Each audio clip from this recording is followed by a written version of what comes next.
भरपूर लेयर असलेली अतिशय कुरकुरीत आणि खुसखुशीत अजिबात तेलकट न होणारी करंजी आपल्याला अगदी सोप्या पद्धतीने तयार करायची असेल तर याचं सारण कसं तयार करायचं, याचं पीठ कसं मळून घ्यायचं आणि करंजी आपल्याला तळून कशी घ्यायची आहे जेणेकरून ती तेलात फुटली जाणार नाही आणि तेलकट देखील होणार नाही। तर अगदी अशीच करंजी तयार करण्यासाठी आणि संपेपर्यंत अगदी कुरकुरीत खुसखुशीत राहण्यासाठी काय टिप्स वापरायचे आहेत हे या व्हिडिओमध्ये तुम्हाला अगदी सविस्तर सांगितलेलं आहे। तर कोणती स्टेप मिस न करता रेसिपी शेवटपर्यंत पहा आणि अजूनही तुम्ही चॅनलला सबस्क्राइब केलं नसेल तर अशाच नवीन नवीन रेसिपींच्या नोटिफिकेशनसाठी बेल आयकॉनवर क्लिक करून वैशाली मेजवानीला सबस्क्राइब करा।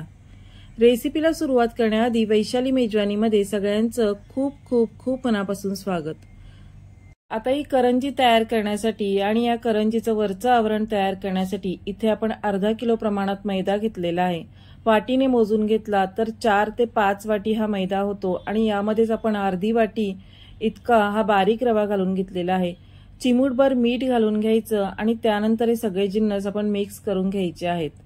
जर आपल्या वाटीचं प्रमाण 125 ग्रॅमचं असेल तर बरोबर 4 वाट्या मैदा बसतो आणि जर वाटीचं प्रमाण थोडंसं कमी असेल किंवा वाटीचा आकार थोडा कमी असेल तर 5 वाटी हा मैदा होतो। तर कितीही मैदा असला तरी त्यासाठी आपण अर्धी वाटी इतका बारीक रवा घ्यायचा आहे। सोबतच चिमूटभर मीठ घातल्यानंतर यामध्ये आपण त्याच वाटीने अर्धी वाटी तेल कडकडीत गरम करून या पिठावर घालून घ्यायचं। आता तेल गरम असल्यामुळे सुरुवातीला आपण चमच्याने मिक्स करून घेणार आहोत आणि त्यानंतर हाताने मिक्स करून याची मूठ वळते का ती आपल्याला बघायची आहे। या प्रकारे सगळीकडे पिठाला तेल लागलं की त्याची मूठ अगदी व्यवस्थित वळली जाते। आता तेल सगळ्या पिठाला लावून झाल्यानंतर यामध्ये आपण 1 वाटी आणि 1 वाटीपेक्षा थोडंसं जास्त पाणी वापरून हे पीठ आपल्याला मध्यम घट्टसर असं मळून घ्यायचं आहे। तर इथे तुम्ही बघू शकता या पिठाचा छान असा गोळा आपण तयार करून घेतलेला आहे। इतकं पीठ मळण्यासाठी 1 वाटी आणि त्यावर 2 चमचे पाणी घालून हे पीठ आपण मळून घेतलेलं आहे। दुसऱ्या वाटीमध्ये मी अर्धी वाटी पाणी घेतलं होतं आणि त्यामधील फक्त 2 चमचे पाणी हे पीठ मळून घेण्यासाठी वापरलेलं आहे। आता हे पीठ आपल्याला मळण्यासाठी एक 10 ते 15 मिनिटं झाकून ठेवायचं आहे। त्यानंतर एका कढईमध्ये 2 चमचे तूप गरम करायला ठेवायचं। यामध्ये 1 वाटी म्हणजे 200 ग्रॅम इतका बारीक रवा घालायचा। आता रवा आपल्याला मंद आचेवर छान असा सोनेरी रंगावर भाजून घ्यायचा आहे। इथे तुम्ही बघू शकता थोड्याच वेळात या रव्याला छान असा सोनेरी रंग आलेला आहे। इथपर्यंत हा रवा आपल्याला भाजून घेतल्यानंतर यामध्ये आपण अर्धा किलो इतकं हे सुकं खोबरं घालून घ्यायचं आहे। सुकं खोबरं तुम्ही किसून घालू शकता किंवा मिक्सरमधून देखील बारीक वाटून ते यामध्ये घालून घेऊ शकता। आता हे खोबरं वाटून घेत असताना मिक्सर बंद चालू करून वाटून घ्यायचं म्हणजे खोबऱ्याला तेल सुटलं जात नाही आणि हे खोबरं छान सुटसुटीत तयार होतं। रवा भाजून झाल्यानंतर यामध्येच हे खोबरं घालायचं कारण कढई गरम असते, रवा देखील गरम असतो आणि खोबरं भाजण्यासाठी फार वेळ लागत नाही। आता खोबरं देखील हलक्याशा सोनेरी रंगावर भाजून घेतलं की हे पूर्णपणे आपल्याला थंड करून घ्यायचं आहे। त्यानंतर यामध्ये आपण काजू आणि किशमिश घालून घेतलेले आहेत। तुमच्या आवडीप्रमाणे ड्रायफ्रुट्स तुम्ही बारीक चिरून यामध्ये घालून घेऊ शकता। सोबतच अर्धा चमचा वेलची जायफळ पूड घालून घ्यायची, चिमूटभर मीठ घालून घ्यायचं आणि सुरुवातीला इथे मी ज्या वाटीने आपण पीठ मोजून घेतलं आहे त्या वाटीनेच 1.5 वाटी इतकी पिठी साखर घालून घेतलेली आहे।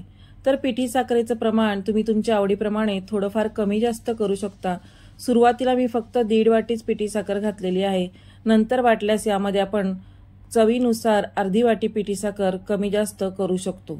तर इथे मी परत अर्धी वाटी पिठी साखर घालून घेतल्यानंतर 1 मोठा चमचा भाजलेली खसखस यावर घालून घेतली आणि हे सगळं मिश्रण आपल्याला आता मिक्स करून घ्यायचं आहे। खसखस घातल्यामुळे सारण अतिशय खमंग तयार होतं आणि करंजीची चव देखील अतिशय रुचकर तयार होते। त्यामुळे अशा पद्धतीने आता आपण सगळे जिन्नस घालून घेतल्यानंतर हे मिक्स करून घ्यायचं आणि इथे आपलं हे करंजीसाठीचं सारण तयार झालेलं आहे। त्यानंतर एका वाटीमध्ये आपण 2 वाटी कॉर्नफ्लॉवर आणि 1 वाटी तांदळाचं पीठ घालायचं। आता इथे 3 चमचे हे पीठ घेतल्यानंतर 3 चमचेच आपल्याला तूप घालून घ्यायचं आहे आणि हे सगळे जिन्नस आपल्याला फेटून घ्यायचे आहेत। अशा प्रकारे आपला हा करंजीसाठीचा साठा तयार झालेला आहे। यामध्ये आपण तांदळाचं पीठ वापरलेलं आहे। करंजी कुरकुरीत होण्यासाठी कॉर्नफ्लॉवर सोबत 1 चमचा तांदळाचं पीठ घातलं की करंजी खुसखुशीत सोबत कुरकुरीत देखील तयार होते।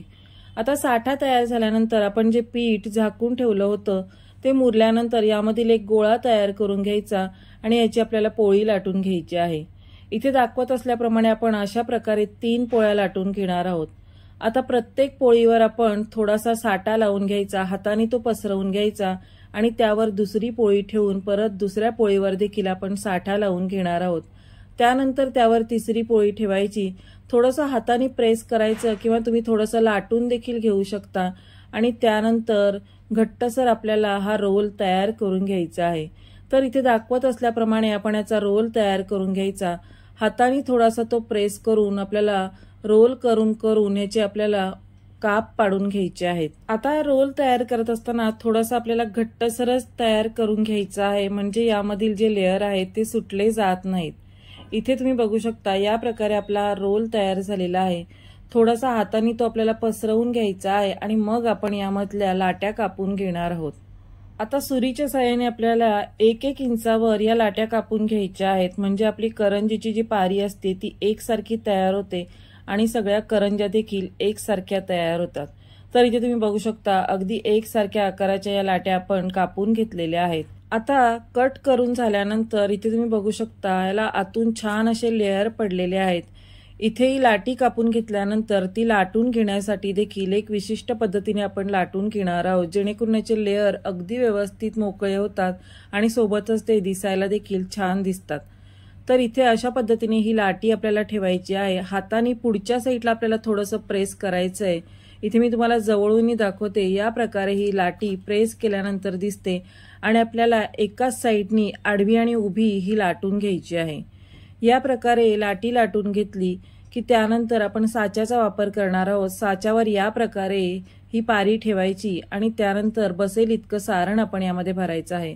कडेला थोडंसं पाणी किंवा दूध लावून घ्यायचं, म्हणजे करंजी तेलात घातल्यानंतर फुटली जात नाही आणि सारण देखील तेलात पसरलं जात नाही। जरी आपण पारी लाटून घेत असताना ती कमी जास्त लाटली गेली तरी या प्रकारे साच्यावर ठेवायची आणि त्यानंतर साच्या सुरुवातीला बंद न करता हाताने पहिले करंजी बंद करून मग साचा बंद करायचा, म्हणजे जरी पारी लहान मोठी झाली तरी करंजी आपली व्यवस्थित एकसारखीच तयार होते। तर इथे तुम्ही बघू शकता छान अशी आपली करंजी तयार झालेली आहे, यावर छान लेयर देखील पडलेले आहेत।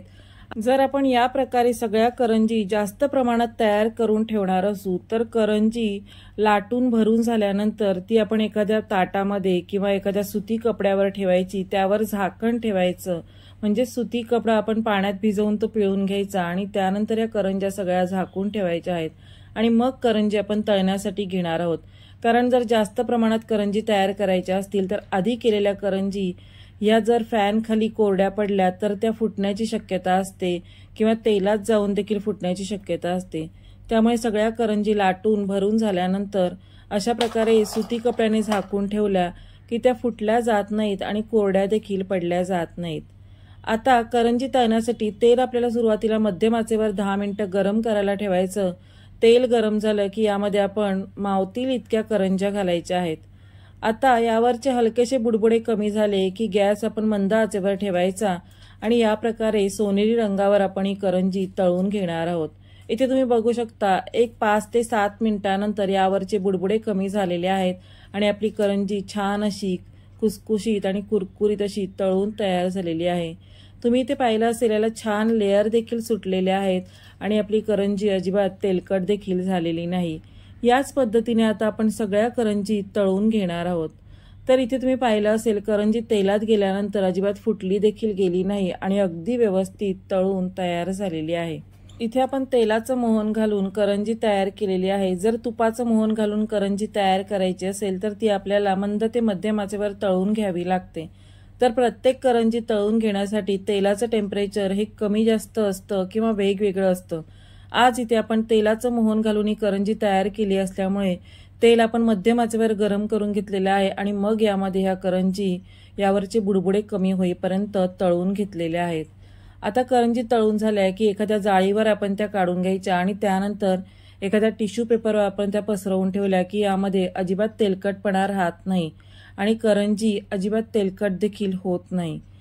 अशा प्रकारे आज इथे आपण भरपूर लेयर असणारी कुरकुरीत खारीसारखी अतिशय रुचकर अशी करंजी तयार केलेली आहे, जी संपेपर्यंत अजिबात नरम पडत नाही आणि अशीच खुसखुशीत राहते। तर आजची रेसिपी तुम्हाला कशी वाटली मला कमेंट करून नक्की कळवा। रेसिपी आवडली तर व्हिडिओला लाईक नक्की करा, सोबतच तुमचे मित्रपरिवार आणि नातेवाईकांमध्ये देखील नक्की शेअर करा आणि अशाच नवीन नवीन रेसिपींच्या नोटिफिकेशनसाठी बेल आयकॉनवर क्लिक करून वैशाली मेजवानीला सबस्क्राईब करा।